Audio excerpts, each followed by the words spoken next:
দিদি আমি তারাপীঠ যাব। আমি না মায়ের কাছে মানত করেছিলাম জানো, আমি কেন ভুলে গেলাম। আমি মায়ের কাছে মানত করেছিলাম আমার সন্দীপটা ভালো হয়ে সংসারে ফিরে এলে মায়ের পুজো দেব। কেন ভুল হয়ে গেল দিদি? ওই জন্য না মা আমার উপর খুব রাগ করেছে, ওই জন্য ছেলেটা আমার আবার খারাপ হয়ে যাচ্ছে। ও দিদি আমি তারাপীঠ যাবো দিদি। আচ্ছা ঠিক আছে, তুই এভাবে ভাবছিস কেন ছোট? হ্যাঁ আমি তো বলছি সন্দীপ ওরম কাজ করতেই পারে না। সন্দীপ খুব ভালো ছেলে, তুই মিথ্যে ওকে নিয়ে ভয় পাচ্ছিস। ও এমন কোনো কাজ করবে না তাতে আমাদের পরিবারের অসম্মান। না না না তুমি বুঝতে পারছো না, ওর মতি গতি আমার একদম ভালো ঠেকছে না আমার।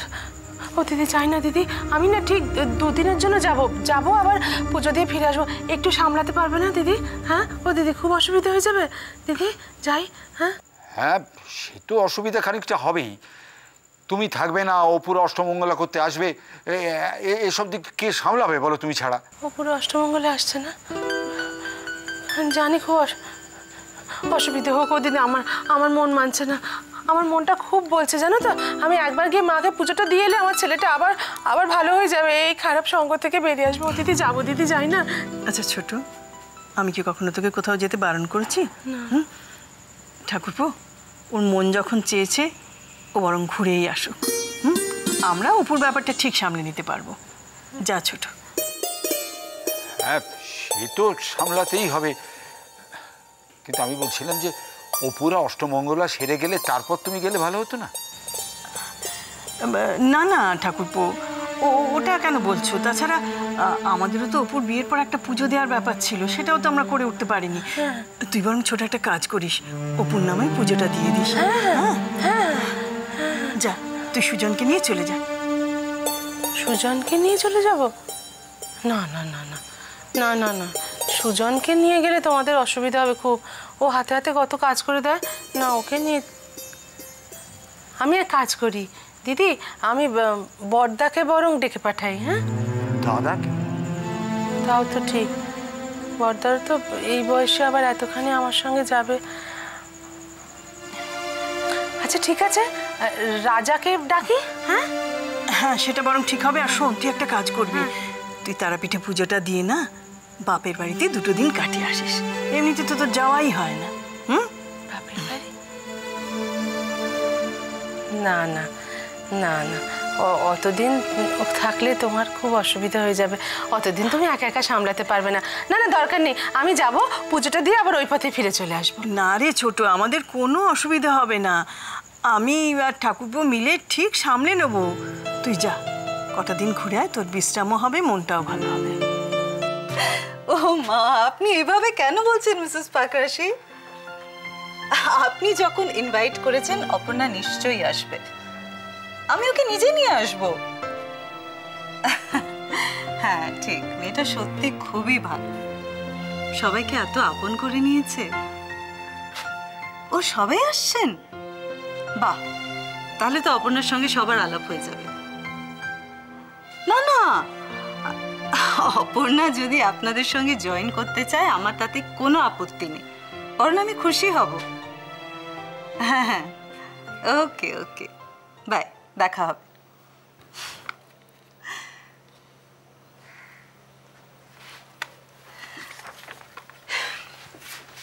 হ্যাঁ গো মিসেস পাকরাশি, তো তোমাদের এনজিও তাই না?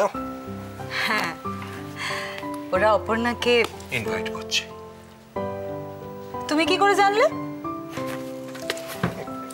বুঝতে পেরেছি, আসলে তুমি বই পড়ার ভান করছিলে, কান খাড়া করে আমার কথা শুনছিলে, তাই না? কি করবো বলো, অপর্ণার কথা হচ্ছিল যে। সত্যি মেয়েটা এত ভালো, আমাদের মনে অদ্ভুত একটা শান্তি এনে দিয়েছে। কি বলো, সবার কাছেও প্রশংসা করতে এত ভালো লাগে না? মেয়ের প্রশংসা করতে মায়ের ভালো লাগবে না? জানো, ওরা সবাই অপর্ণার অনারে রিসেপশন পার্টি থ্রো করতে চায়। তাই? তুমি দেখে নিও শুধু, ওই পার্টিতে না অপর্ণা মা একবারে জল জল করবে, প্রত্যেকে ওদিকে তাকিয়ে থাকবে। মেয়েটার এমন একটা প্রেজেন্ট পার্সোনালিটি, আমার তো ওকে দেখলেই ভালোবাসতে ইচ্ছে করে। তুমি অপর্ণাকে বড্ড বেশি স্নেহ করো, তাই না? ও, আমি স্নেহ করি, তুমি করো না? বাবা, আমিও করি। আবার ফোন, দেখো তো নাচগান থেকে কিনা।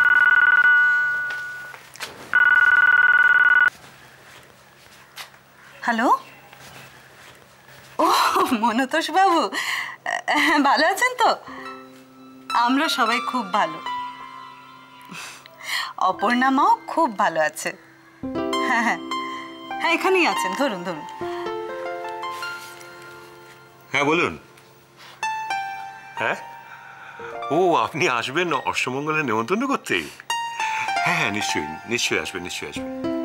হ্যাঁ, আমরা সবাই আছি তো। হ্যাঁ, না না, কোনো অসুবিধা নেই। হ্যাঁ, অপর্ণা মাও থাকবে। হ্যাঁ, রাখি তাহলে, ভালো থাকবেন, দেখা হবে।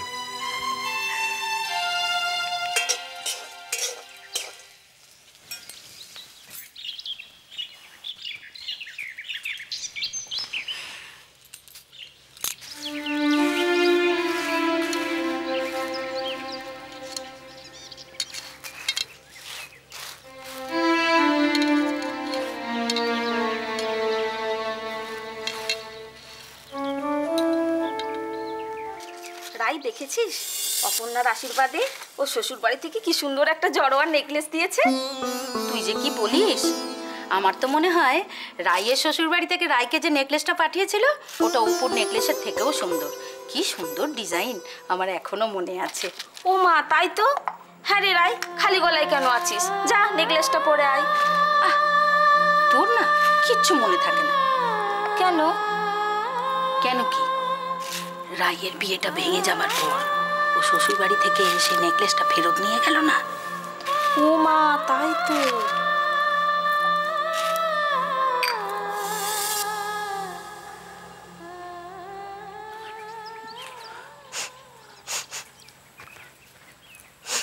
রায়, কিরে কি বসিয়েছিস? পুরো তো ছাই হয়ে গেল। আমি ঘর থেকে বন্ধ শুকে ছুটে এলাম আর তুই এখানে বসে বুঝতে পারছিস না? কি না মানে, কি হয়েছে তোর? কিছু না। কিছু না বললে হবে? আমি দেখতে পাচ্ছি স্পষ্ট, তোকে তুই কাঁদছিস। আর কি হয়েছে বল মা, কি হয়েছে? কিছু হয়নি। রায়, কেউ কষ্ট না পেলে কারোর চোখে এমনি এমনি জল আসে কি মা? নিশ্চয়ই কিছু হয়েছে তোর। এতটুকু একটা মেয়ে আর কত কষ্ট সহ্য করবি বল?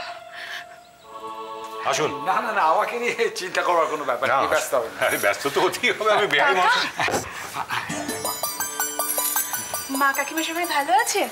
হ্যাঁ রে, কল্যাণ, তোর মা কাকিমা সকলেই ভালো আছে, শুধু তোর কাকিমা ওই একটু আর কি। কি হয়েছে কাকিমা? না না, হয়নি কিছু। এই তোর দাদার জন্য একটা পুজো। দাদার জন্য পুজো? হ্যাঁ, মানে ওই সন্দীপের জন্যই একটা সত্যনারায়ণের পুজো দেওয়ার কথা ভাবছি আর কি। ভালোই তো। এতে অত ভাবাভাবির কি আছে? বাড়িতে সত্যনারায়ণ সিন্নি দেওয়া খুব ভালো। এতে সংসারের মঙ্গল হয় তো। আচ্ছা আচ্ছা। আসুন আসুন আসুন, বসে কথা বলি। আসুন আসুন আসুন। এই সত্যনারায়ণ পুজোর কথা বলি, জানেন এই সত্যনারায়ণ সিন্নিটা না বেশ উপাদেয় জিনিস, মানে আমার তো খুব ভালো লাগে। এই ছোটবেলায় মার জেঠিমা তো সত্যনারায়ণ পুজো করতেন, আর ওই সিন্নির অর্ধেকটা আমার পেটে যেত। মশাই, আপনাদের গল্প যে একটু থামাতে হবে, আগে একটু গলাটা ভেজে নিন, তারপর আবার জমিয়ে গল্প হবে। এই দেখো মা, আমার জন্য এইসব, আমি তো কিছু খেতে পারবো না মা। সে কি, কেন খাবেন না কেন? মানে আমি তো কন্যা সম্প্রদান করেছি, কাজেই 1 বছর আমার এই বাড়িতে কিছু খাওয়া চলবে না। না না, ওসব কেউ মানে না। আপনি খান না। কিছু কিছু মনে করবেন না বেয়ান, আমরা কিন্তু এসব খুব মানি। মানে বৌদি আসার সময় একদম পই পই করে বলে দিয়েছেন যেন আমি কিছু না খাই। হ্যাঁ, যে জন্য আসা বেয়াই মশাই, আমি তো আপনাকে ফোনেও বলেছি, ওই অষ্টমঙ্গলার দিন যদি অপু আর জামাই বাবাজিকে একটু পাঠিয়ে দেন আমাদের বাড়িতে। যাবে বই কি, নিশ্চয়ই যাবে। কেন এরকম কোনটা করছেন? যাবে তো নিজের বাড়ি, অষ্টমঙ্গলা তো একটা উপলক্ষ মাত্র। হ্যাঁ ভালো কথা। সৈকতকে তো কোথাও দেখছি না, ও কি অফিস থেকে এখনো ফেরেনি নাকি? এ মা, ভাইয়া ভাইয়া কোনোদিন এত তাড়াতাড়ি অফিস থেকে ফেরে নাকি? ও তো অফিসে সবার ছুটি হয়ে গেলে অফিস ঝাঁকটাক দিয়ে তারপর বেরোবে। যা, ওভাবে বলিস না। আসলে ওকে অফিসে এত বেশি রেসপন্সিবিলিটি দেয়, ও বেচারা কি করবে বল? হ্যাঁ এটা কিন্তু ঠিক। দেখো, যার দায়িত্ব বোধ আছে তার উপরই তো দায়িত্ব বেশি করে যাবে নাকি? হ্যাঁ ভালো কথা। আপনার বোন, ভগ্নিপতি, ওদের কাউকে দেখছি না তো। জয়ন্তীর কথা বলছেন? ওরা দুজন কাজে বেরিয়েছে। ও আচ্ছা আচ্ছা। তুমি একা এলে কেন? দাদা বা সুজনকে তো সঙ্গে করে নিয়ে আসতে পারতে। এই শোন, তুই সুজনের কথা আর বলিস না তো। ও তো আমাকে প্রথমে বললো যে আমার সঙ্গে আসবে, তবে সেই যে বাড়ি থেকে বেরিয়ে কোথায় গেল আর ফেরার নাম নেই। আমি কতক্ষণ বসে থাকবো বলতো, তবে একা একাই চলে এলাম। আচ্ছা, সুজনের কথা বুঝলাম, দাদা তো সঙ্গে আসতে পারতো। ওকে কতদিন দেখিনি বলো তো? ইয়ে না মানে সন্দীপ ওর কাজকর্ম নিয়ে এত ব্যস্ত, অফিস টফিস নিয়ে, মানে ও তো নাওয়া খাওয়ার সময় নেই একেবারে। সন্দীপকে তাই বলেছে নাকি? হ্যাঁ মানে কিন্তু আমার যতটুকু জানা আছে ও তো গত কয়েকদিনই নার্সিংহোমে আসেনি, ইনফ্যাক্ট আজও আসেনি। তাই নাকি? তাই নাকি মানে? তুমি জানো না? না মানে ও তো অফিসে যাওয়ার নাম করেই বেরোয়, তারপর যে কোথায় যায় সেটা তো আমরা কিছু জানি না। না না, এটা তো ভালো কথা নয়। সারাদিনও থাকে কোথায়? নিশ্চয়ই কোনো কাজে বেরোয়। অন্য কিছু কথা বলো না, সব সময় কাজের গল্প ভাল লাগে না। সেই ভালো। মেশমশাই, চলুন আপনি বরং অপর্ণার ঘরে গিয়ে ওপরে বিশ্রাম নেবেন। আসলে বাইরে যা গরম পড়েছে। এই বেলাটা না হয় এখানে থেকেই যান না। না সেটি আজ আর হচ্ছে না, আমাকে এখন উঠতে হবে। সে কি এখনই চলে যাবেন? হ্যাঁ বেআই মশাই, অনেক জরুরি কাজ পড়ে রয়েছে। হ্যাঁ অপু, তুই কিন্তু জামাই বাবাজিকে নিয়ে তুই সময় মতো চলে যাবি, দেরি করিস না কেমন? না না, যাবো। তুমি সাবধানে যেও কিন্তু। যাবো রে যাবো, সাবধানে যাবো। পাগল মেয়ে। আস আসো আসো আসো। আসুন আবার।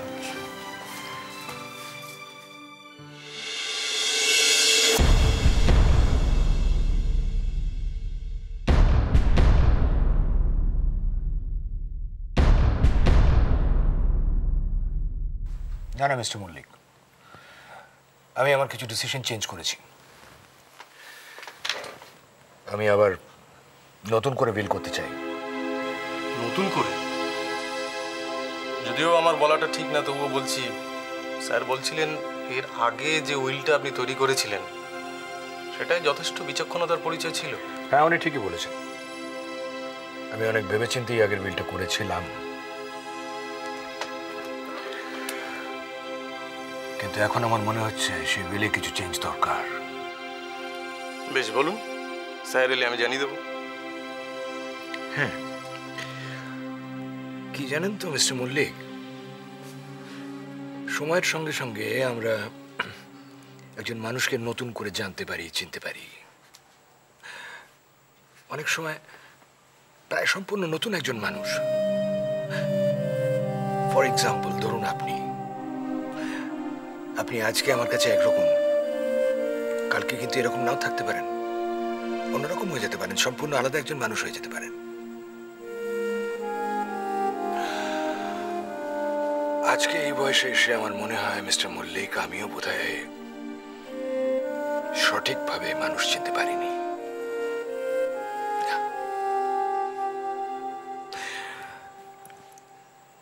আমি লাস্ট উইলে রুদ্রকে একটা অংশ দেব ভেবেছিলাম, এখন ভাবছি সেটা আর দেব না। কি বলছেন মিস্টার অধিকারী? রুদ্রর নামে সম্পত্তির যে ভাগটা আপনি দিয়েছিলেন সেটা আর ওকে আপনি দেবেন না? না, সেটা আমি রুদ্রকে দেব না।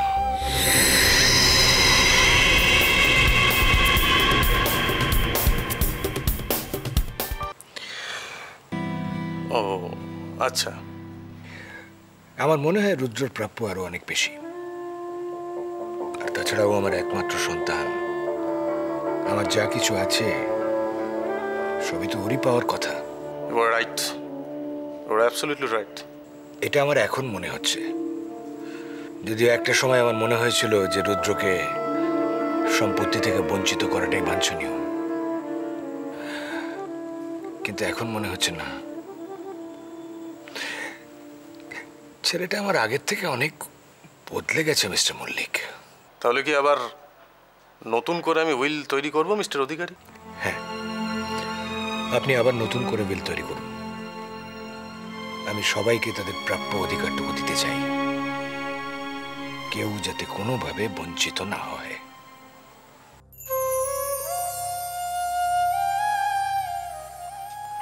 তোমার জিনিসপত্রগুলো সমস্ত দেখে শুনে নিয়েছো তো? হু করে ঘাড় নেড়ে দিও না, অর্ধেক জিনিস তো ভুলে যাবে। যা ভুলো মন তোমার। ভুলো মন আমার না ভুলো মন তোমার? আমার আবার তুমি ভুলো মনটা। আহা, এখন তুমি বেরোচ্ছ, এখন আর আমি ঝগড়াঝাড়ি করতে চাই না। কিন্তু সুজনটা কোথায় গেল? এই বেরোবার সময় যদি ছেলেটা মানে ঠিক জায়গায় থাকে। সুজন তো আমাদের জন্য রিক্সা দেখতে গেছে পিসমশাই। হ্যাঁ, ওনার সেটা খেয়াল থাকলে তো তোমার পিসেমশাই চিরকাল এই হচ্ছে দোষ, অন্যের খুঁত না দেখলে ওনার শান্তি হয় না। আর তোমার কি? তোমার কি? হ্যাঁ, কি? আমার খুঁত না দেখলে তোমার বোধহয় শান্তি হয় না নাকি? তা তুমি সব সময় খুঁতের কাজ করবে, আমি তোমার খুঁত ধরবে না, এটা তো হতে পারে না। আমি কি খুঁতের কাজ সব সময় করো? বিশ্বসজ্জের লোককে জিজ্ঞেস করো। ঠিক আছে ছোট, যাবার সময় এর মাথা গরম করিস না। না গো, মাথা গরম করছি না। আসলে কি হয়েছে বলো তো, তোমাদের ছেড়ে কখনো থাকিনি তো, মনটা কেমন কেমন করছে। ওই জন্য এনার সঙ্গে ঝগড়া করে মনটা একটু হালকা করার চেষ্টা করছি। ঠাকুর তুমি দেখো। ও দিদি, এ করো, অপুকে একটু বুঝিয়ে বলো আমার হয়ে, হ্যাঁ জানো আমায় ভুল না বোঝে। হ্যাঁ, ভালো করে বুঝিয়ে বলো। ও হ্যাঁ, দেখো আসল কথাটা বলতে ভুলে গেছি, আমি মিতাকে আর রিনাকে ফোন করে দিয়েছি, ওরা ঠিক সময় চলে আসবে। ওই অষ্টমঙ্গলার গেট খুলতে তো এও লাগবে। হ্যাঁ, ওরা না হলে তুমি সামলাতে পারবে না। আর একটা, ও হ্যাঁ, অপুকে একটু বুঝিয়ে বলো। হ্যাঁ, তুই অত চিন্তা করিস না, অপু আমার বোঝদার মেয়ে, ওকে বললেই ও বুঝবে। কেন এত ভাবছিস? না ভাবছি না, তুই নিশ্চিন্তে যা। ও ওই অষ্টমঙ্গলের নিয়ম কানুনগুলো একটু দেখবে যেন ঠিকঠাক হয়। অত তো খুঁটিনাটি নিয়ম কানুন একটু এদিক থেকে ওদিক হয়ে গেলেই সর্বনাশ। ছোট, হ্যাঁ বলছি না অত চিন্তা করিস না, আমি সব সামলে নেব। এদেরকে একটু দেখবে। হ্যাঁ, ধুর পাগল মেয়ে। হ্যাঁ, ওরা কি আমার পর? আমি ওদের দেখবো না? তাই তো। দিদি, আমার সন্দীপটাকে একটু বুঝিয়ে বলো। আমি তোর মা, ওর শত্রু তো নই। ওকে যে বকাবকি করি সেটা শুধু ওর ভালোর জন্য, ওর ক্ষতির চেয়ে নয়। একটু বুঝিয়ে বলো কেমন? ছোট, সন্দীপ আমার বুদ্ধিমান ছেলে, ও জানে যে মা বাবারা কখনো সন্তানের ক্ষতি চায় না। সেই ও বুঝবে বলো? ও তো আমার ভালো ছেলে, খারাপ ছেলে তো না, ঠিক বুঝবে। পিসি এবার কিন্তু দেরি হয়ে যাচ্ছে, চলো। হ্যাঁ রাজা, তুই পিসিকে একটু থাক থাক থাক, তোর পিসিকে কিন্তু একটু সাবধানে নিয়ে যাস, কেমন? আমি যেন করছি বাচ্চা ছোট, ওই জন্য ও আমাকে সাবধানে নিয়ে যাবে। কথা শোনো, শুনলে গাপিতে চলে যায়। আমি ওকে সাবধানে নিয়ে যাবো। বল রাজা। আছে, সাবধানে যাস। হ্যাঁ হ্যাঁ, আচ্ছা আসি তাহলে। হ্যাঁ চ। শোনো, তোমার তার আমাকে পুজো দিয়ে আমার হয়ে একটা কথা বলবে? কি?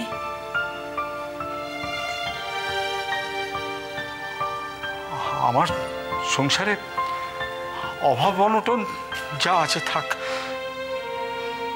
কিন্তু শান্তিটা যেন বজায় থাকে।